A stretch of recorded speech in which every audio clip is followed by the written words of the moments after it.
আসসালামু আলাইকুম ওরহমতুল্লাহি ওবরাকাতুহ। বিসমিল্লাহির রহমানির রহিম। কওমি খিদমত কর্মসংস্থান পেজের পক্ষ থেকে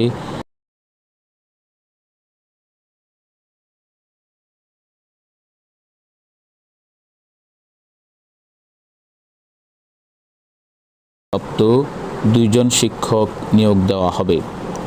হাতের লেখা সুন্দর হতে হবে, তেলাওয়াতের মান ভালো হতে হবে। 2, একজন হুফাজ ট্রেনিং প্রাপ্ত হাফেজ সাহেব হিফজ বিভাগের জন্য নিয়োগ দেওয়া হবে। আলেম হাফেজ হলে অগ্রাধিকার থাকবে, তেলাওয়াতের মান ভালো হতে হবে এবং মাশকে পারদর্শী হতে হবে। বেতন মানসম্মত হবে ইনশাআল্লাহ। স্থান জয়দেবপুর, গাজীপুর, ঢাকা। যোগাযোগের ঠিকানা মোবাইল 01719843018। আবার বলছি 01719843018। উক্ত নম্বরে ইমো এবং হোয়াটসঅ্যাপ উভয়টাই রয়েছে। অযথা ইমো বা হোয়াটসঅ্যাপে ভিডিও, জীবন বৃত্তান্ত, হাতের লেখা পাঠাবেন ইনশাআল্লাহ। সম্মানিত ভিউয়ার্স, আপনাদের নিকট আমাদের এই সার্ভিসগুলো যদি ভালো লেগে থাকে অবশ্যই ভিডিওটিতে লাইক, কমেন্টস এবং ভিডিওটি শেয়ার করুন। হতে পারে আপনার একটি শেয়ারের মাধ্যমে আমাদের কোনো দিনী ভাই তার কাঙ্ক্ষিত খেদমতের সন্ধান পাবে ইনশাআল্লাহ। আল্লাহ পাক সবাইকে সুস্থ রাখুন, ভালো রাখুন, নিরাপদে রাখুন। আসসালামু আলাইকুম ওয়া রাহমাতুল্লাহি ওয়া বারাকাতুহু।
Allah